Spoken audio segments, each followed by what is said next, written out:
এই বুড়ি, এদিক দিয়ে আসিস না তো। আমার কাঁচা কাপড়ের উপর দিয়ে তোর ময়লা পায়ে হেঁটে যাচ্ছিস? একটু কি জ্ঞান বুদ্ধি নেই রে তোর মাথায়? সকাল সকাল তো চেহারা দেখতে হবে, এটাই আমার কাছে অমঙ্গলের। রহিমা, আমি তো ঘাটের অন্য দিক দিয়ে আসতে পারি না, ওদিকটা ভাঙা, পা পিছলে পড়ে যাব যে। আর এই বয়সে হাড় ভাঙলে আর কেউ যে দেখবে না আমায়। তুই একটু সরে বস না মা, আমি এক কলসি জল নিয়েই চলে যাব। তাতে আমার কি রে? তুই কি আমার ঘরের মানুষ নাকি যে তোকে নিয়ে চিন্তা করবো? সারাদিন এদিক ওদিক ঘুরে বেড়াও, গ্রামের লোকে ঠিকই বলে তুমি একটা অলক্ষণে। তোমার স্বামী মরেছে, সন্তান হয়নি, এসব তো আর এমনি এমনি হয় না, কপাল দোষ থাকলেই হয়। এগুলো বলিস না মা, আমার খুব কষ্ট হয়। আমি তো কাউকে কিছু বলি না, চুপচাপ নিজের মতো থাকি। তোদের কাছে কখনো কিচ্ছু চাইনি, চাইবও না, শুধু একটু জল নিতে দে। চুপচাপ থাকিস তো ভালো করিস, কিন্তু আমার ঘাটে এসে আমার জায়গাটা নষ্ট করিস কেন? সকালবেলা ভালো মানুষেরা আসে, বুঝেছিস? তুই বিকেলে আসবি, তখন কেউ থাকে না, নিজের মতো জল নিবি যত ইচ্ছে। ভালো মানুষ মানে যারা বড় ঘরে থাকে। আমি কি মানুষ নই তবে? আচ্ছা থাক, তোর সঙ্গে তর্ক করে লাভ নেই। ঠিক আছে মা, আমি চলে যাচ্ছি। তোর কাপড়ে কোনো ক্ষতি হয়নি, ভয় পাস না। আমি বিকেলেই আসবো, কিন্তু একটা কথা বলি, আকাশের দিকে তাকিয়ে দেখ একবার মেঘগুলোকে। এবারের বর্ষা সহজ হবে না, মনে রাখিস। আবার শুরু করলি তোর জ্ঞান? প্রতিবার এক কথা না, বন্যা আসবে, ঝড় আসবে, কিছুই তো হয় না শেষমেশ। যা যা যা, কলসি নিয়ে ভাগ এখান থেকে, আমার সময় নষ্ট করিস না। যাচ্ছি মা, যাচ্ছি। তবে একটা কথা বলে যাই, লক্ষণ ভালো নয়। মোড়ল বাবু, একটু কথা আছে আপনার সঙ্গে। জানি আপনি ব্যস্ত মানুষ, আমি 2 মিনিটের বেশি নেব না। কি হয়েছে রে ফুলমণি? টাকা ধার নিতে এসেছিস আবার নাকি? আগের বারের 25 টাকা এখনো দিসনি। আমার টাকা কি কাছে ধরে নাকি যে সব টাকা আমি তোকে বিলিয়ে দেব? যা যা, আমার অনেক কাজ আছে। না না কর্তা বাবু, টাকার জন্যে আসিনি। আজ একটু গুরুত্বপূর্ণ কথা আছে। আমি বলতে চাইছিলাম, এবারের বর্ষাটা ভয়ানক হবে।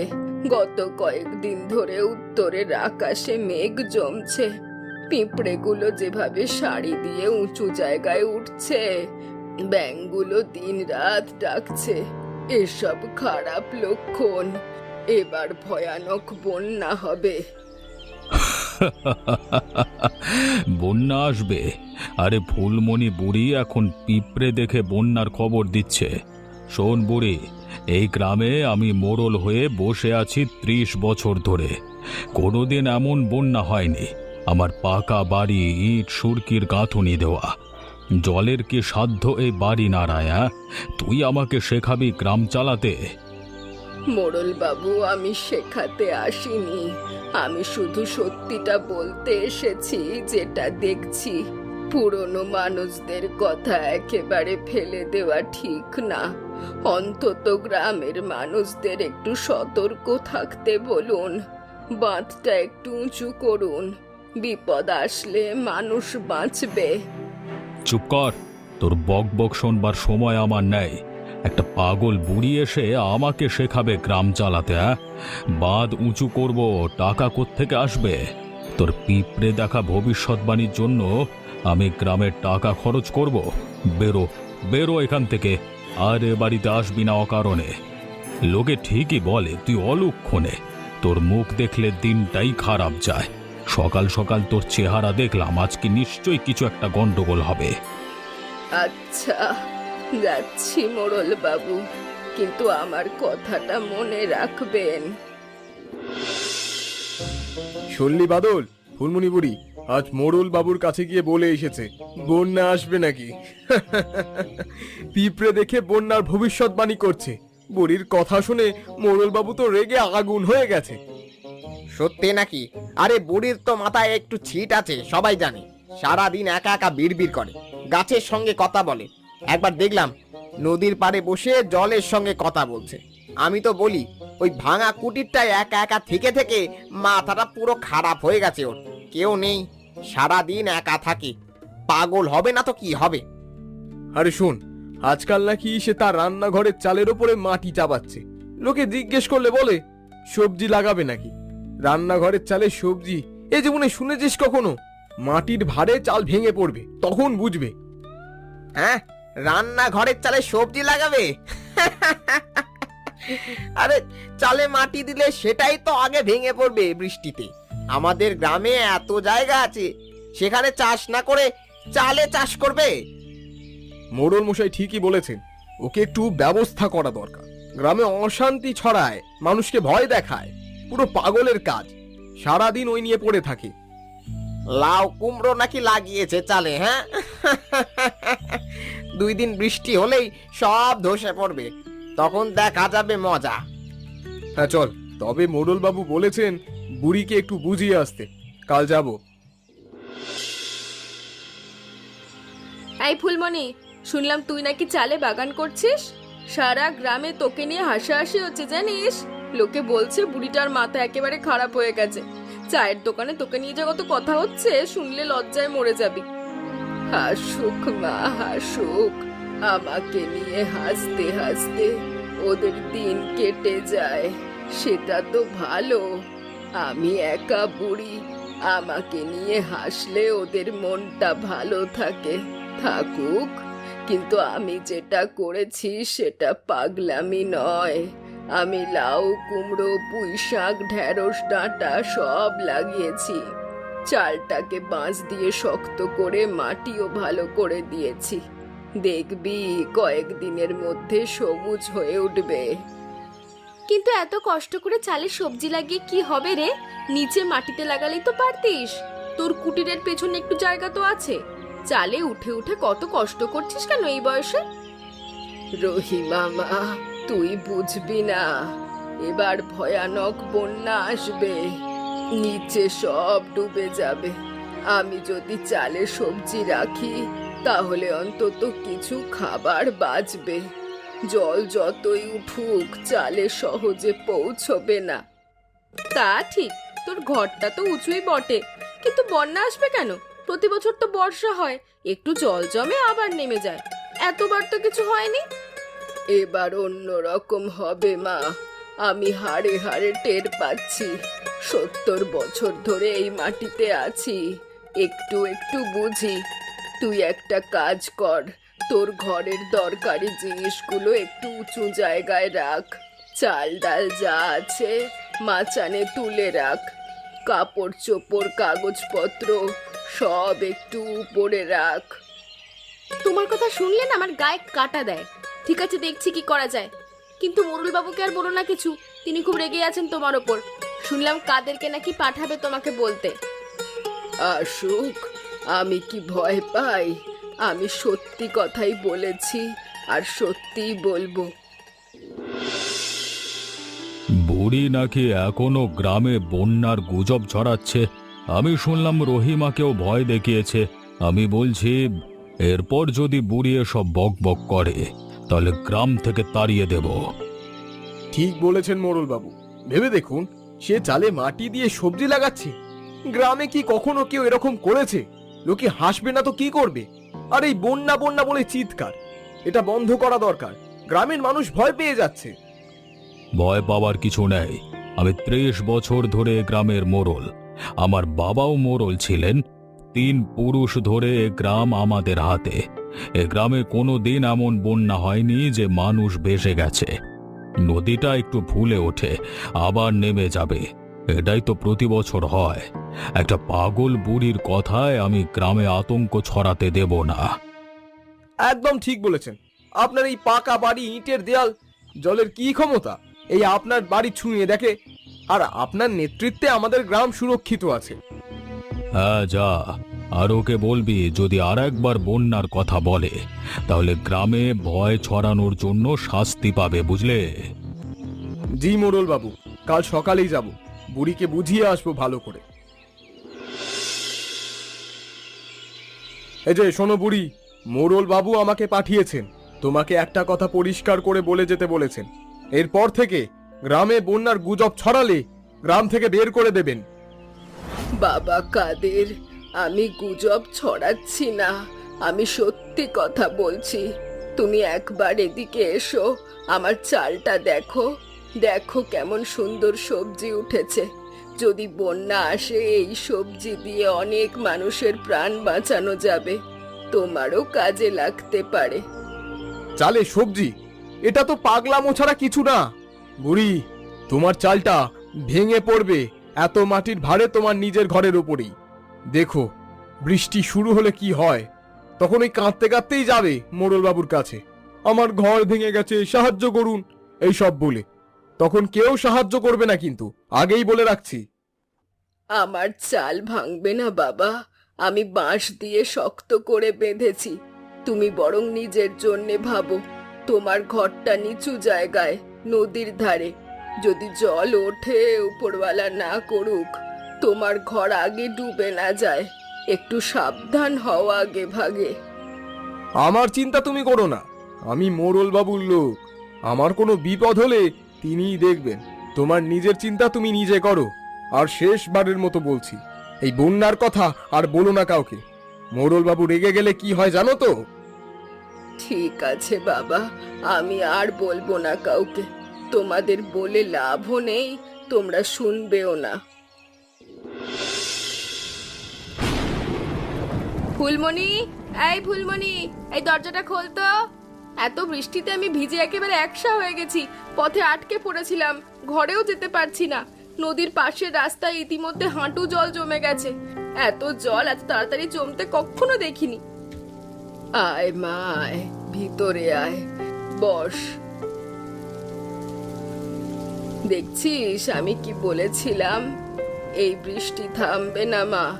সাধারণ বর্ষার বৃষ্টি না, নদী ফুলে উঠে দুদিনের মধ্যে গ্রাম ডোবাবে, দেখে নিস। এই ফুলমণি, আমি এমনিতেই ভয় পেয়ে আছি। বৃষ্টি তো প্রতি বছরই হয় রে, হয়তো একটু বেশি হচ্ছে, কিন্তু থেমে যাবে। মোড়লবাবুও তো বলেছেন চিন্তার কিছু নেই, উনিও অভিজ্ঞ মানুষ। মোড়ল বাবু হচ্ছে অহংকারী, সে কিচ্ছু বোঝে না। তুই আমার কথা শুনে তোর চাল ডাল বাঁচানে তুলে রেখেছিলি। হ্যাঁ, তোর কথা শুনে উঁচু মাচানে তুলে দিয়েছি কিছু জিনিস, কিন্তু জল উঠবে আমাদের এলাকায়, সত্যি বলছিস? উঠবে উঠবে, আমার কথা বিশ্বাস কর। ঠিক আছে ফুলমণি, আমি যাচ্ছি, কিন্তু তোর কথা শুনে আমার খুব ভয় লাগছে রে। আমি ফিরে আসবো তোর কাছে। আয়, দরজা খোলাই থাকবে তোর জন্য, সাবধানে যা। মোড়ল বাবু, মোড়ল বাবু, উঠোনে উঠোনে জল ঢুকছে। মোড়ল বাবু, মোড়ল বাবু উঠুন, জল ঢুকছে বাড়িতে, উঠুন, প্রচন্ড জল বাড়ছে। নদীটা পুরো ভেঙে পড়েছে, বাঁধ আর ধার রাখতে পারছে না, সব ভেসে যাচ্ছে মোড়ল বাবু। কি বলছিস? জল ঢুকছে আমার বাড়িতে? এটা তো হতে পারে না, আমার পাকা বাড়ি, এই জলে কিচ্ছু হবে না। আরে ভয় পাচ্ছিস কেন? একটু জল জমে আবার নেমে যাবে সকালে, বুঝলি? মোড়ল বাবু, এটা ছোট খাটো জল না, আসুন জানলা দিয়ে দেখুন, পুরো মাঠ ডুবে গেছে, অন্ধকারেও বোঝা যাচ্ছে না, সব জলের নিচে চলে গেছে। কাদের ভাইয়ের ঘর অর্ধেক জলের নিচে, গরু ছাগল সব ভাসছে, মানুষ চিৎকার করছে, শুনতে পাচ্ছেন? এটা এটা সত্যি বন্যা মোড়ল বাবু, ফুলমণি বুড়ি যেমন বলেছিল তেমনই হচ্ছে। সর্বনাশ! সত্যিই তো, জানালা দিয়ে দেখা যাচ্ছে সব ডুবে যাচ্ছে, আমার বাগানের গাছগুলো দেখাই যাচ্ছে না, এত জল। হ্যাঁ মোড়ল বাবু, দেয়ালের নিচে দিয়ে জল ঢুকছে, মেঝেতে দেখুন ফাটল দিয়ে জল আসছে। কাদের ভাই, কাদের ভাই ভাসতে ভাসতে এদিকেই আসছে, জানলা দিয়ে দেখলাম। আমাদেরও বেরোতে হবে, না হলে আটকে পড়বো এই ঘরে। কোথায় যাব? চারিদিকে তো জল, কোনো উঁচু জায়গায় গেলে তবে তো বাঁচবো। ওগো, আমার বাড়ি, আমার সবকিছু তো ডুবে যাচ্ছে। মোড়ল বাবু, একটাই জায়গা আছে, গ্রামের পশ্চিম দিকে ঢিলার মাঠে, ফুলমণি বুড়ির কুটির, ওটা সবচেয়ে উঁচু জায়গা। ওদিকে কখনো জল ওঠেনি, অন্ধকারেও দেখা যাচ্ছে আলো জ্বলছে। বুড়ি ঠিকই বলেছিল বন্যা আসবে। আমরা না শুনে ভুল করেছি। ফুলমণিকে তো আমি তাড়িয়ে দিয়েছিলাম, ও অলক্ষণে বলে আমি ভুল হয়ে গেছে আমাদের বড়। আচ্ছা আচ্ছা, চল চল ওদিকে যাই। চলুন তাড়াতাড়ি চলুন, জল আরো বাড়ছে। ওই জানলা দিয়ে বেরোতে হবে, দরজা আটকে গেছে জলে। মোড়ল বাবু ধরে রাখুন, ছাড়বেন না। জলের স্রোত খুব তীব্র। আমার ঘর পুরো তলিয়ে গেছে মোড়ল বাবু, সবকিছু নিয়ে গেছে। আমার বাড়িটারও দেওয়াল ফেটে গেছে, ছাদ ধসে পড়েছে।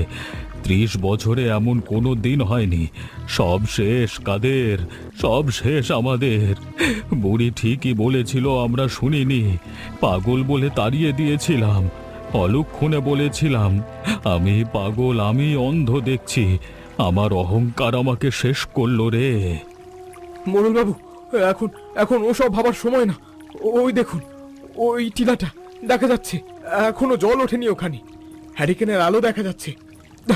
যদি সাঁতরে ওখানে পৌঁছাতে পারি তাহলে বাঁচবো। হ্যাঁ হ্যাঁ, দেখতে পাচ্ছি কুটিরে আলো জ্বলছে, কিন্তু আমি কি মুখে যাব ওর কাছে? মোড়ল বাবু এখন এখন লজ্জার সময় না। রহিমা ইতিমধ্যে ওখানে পৌঁছে গেছে মনে হচ্ছে। বাদল, ও বাদল, এইদিকে আয়। চল চল, ধরে রাখে কাঠ, 3 জন মিলে যাই। ফুলমণি, আমাদের আশ্রয় দাও। আমরা সব হারিয়েছি। আমার বাড়ি ভেঙে সব কিছু ভেসে গেছে। কাদের, বাদল ওরাও আসছে পেছনে। আমাদের আর কোথাও যাবার জায়গা নেই। তুমি ছাড়া আর কেউ নেই এ মুহূর্তে। আসুন মোড়ল বাবু, আসুন। আমার ঘর ছোট হলেও সবার জায়গা হবে। তুমি তুমি আমাকে ঘরে ঢুকতে দিচ্ছ? আমি তো তোমাকে অলক্ষণে পাগল বলে গ্রাম থেকে তাড়াতে চেয়েছিলাম। তোমার কথা শুনিনি, তোমাকে অপমান করেছি বারবার। তারপরও তুমি আমাকে আশ্রয় দিচ্ছ। মোড়ল বাবু, বিপদের সময় কে কাকে কি বলছে সেসব মনে রাখার সময় না। আপনিও মানুষ, আমিও মানুষ। মানুষ মানুষের পাশে না দাঁড়ালে আর কে দাঁড়াবে? আর আমি তো জানতাম যে বিপদে পড়লে সবাইকে আমার কাছে আসতে হবে, তাই আমি আগে থেকে প্রস্তুত হয়েছিলাম। কাদের, বাদল, আসো আসো, ভেতরে আসো। ফুলমণি বুড়িমা আমাদের জায়গা দিয়েছে, তাড়াতাড়ি আসো। সবাই এসো। আমার ঘরে বেশি কিছু নেই, কিন্তু যা আছে তা সবার জন্য হয়ে যাবে ভাগাভাগি করে। আর আমার রান্নাঘরের চালে যে সবজি লাগিয়েছিলাম সেগুলো এখন কাজে আসবে। আমি রান্না করি, পেটে কিছু পড়লে শরীরে জোর আসবে। ফুলমণি, তোর এই চালের উপরে সত্যি সত্যি সবজি ধরেছে। আমি তো অবাক হয়ে গেছি। এই দেখ, 2টো বড় লাউ, একটা কুমড়ো, পুঁই শাকের এত বড় বড় পাতা, ঢেঁড়স, ডাঁটা শাক। তুই তো সত্যিকারের বাগান করে ফেলেছিস চালে। বৃষ্টিতেও কিচ্ছু হয়নি, সব টিকে আছে। আর আমরা সবাই তোকে পাগল বলতাম, কত হাসাহাসি করেছি তোকে নিয়ে। পাগল না মা, আমি প্রস্তুত ছিলাম। আমার শাশুড়ি শিখিয়ে গিয়েছিলেন বিপদের জন্য সব সময় তৈরি থাকতে হয়। আমি সাহায্য করি তোকে, বল না কি করতে হবে? লাউ কাটবো, কুমড়ো ধুয়ে দেবো? ফুলমণি, আমি তোকে কতবার অপমান করেছি, খারাপ কথা বলেছি, পুকুর ঘাটে, রাস্তায়, সবার সামনে। অলক্ষণে পাগল বলে ঘাট থেকে তাড়িয়ে দিয়েছি। আমি খুব লজ্জিত ফুলমণি, খুব লজ্জিত। তুই আমাকে ক্ষমা কর। থাম মা, ওসব কথা বলতে নেই। যা হওয়ার হয়ে গেছে। আগে রান্না করি। মোড়ল বাবু, কাদের, বাদল সবাই ভিজে কাঁপছে, খিদেই পেট জ্বলছে ওদের। 2 দিন ঠিক মতো খায়নি কেউ।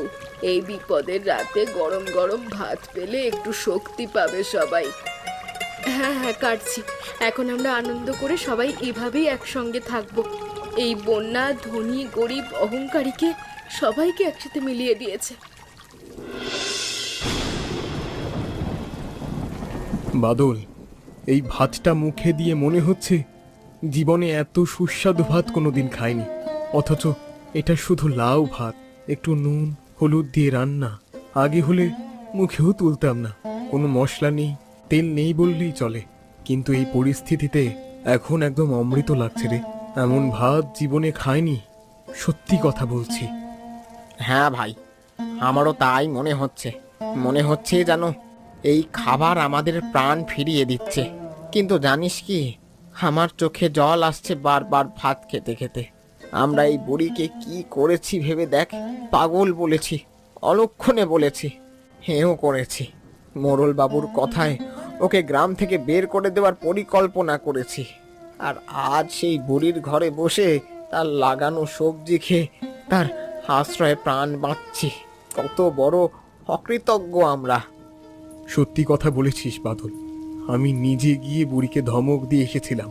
আমি তখন হেসেছিলাম, আর ওই চালের সবজি নিয়ে তো আমার কত হেসেছি, কত মজা করেছি। চায়ের দোকানে বসে ঠাট্টা করেছি। অথচ আজ সেই সবজিগুলো না থাকলে আজ রাতে আমরা অভুক্ত থাকতাম। জানিস কাদের ভাই, বুড়ি আমাকেও একদিন বলেছিল, বাদল তোর ঘরটা নিচু জায়গায়, একটু চাল ডাল মাচানে তুলে রাখ। আমি হেসে উড়িয়ে দিয়েছিলাম, বলেছিলাম, বুড়ি তোর নিজের চিন্তা কর, আমার চিন্তা করতে হবে না। আজ আমার সব ভেসে গেছে, সব। বউ ছেলে কোথায় ভেসে গেল জানি না, বেঁচে আছে কিনা তাও জানা নেই। শুধু গায়ের কাপড়টুকু আছে, তাও ফুলমণি বুড়ির দেওয়া। আমরা কত বড় অন্যায় করেছি, হায় কপাল। আমরা সত্যি অকৃতজ্ঞ মানুষ রে। আমাদের লজ্জা হওয়া উচিত। মোড়ল বাবুর পেছনে পেছনে ঘুরে ওনার কথাই উঠেছি, বসেছি। বুড়ি সত্যি কথা বলেছিল, আমরা শুনিনি। কাল সকালে বুড়ির পায়ে পড়ে মাপ চাইবো ঠিক করেছি। তোকেও চাইতে হবে কিন্তু। চাইবো ভাই, অবশ্যই চাইবো। এই রাতের কথা কোনো দিন ভুলবো না।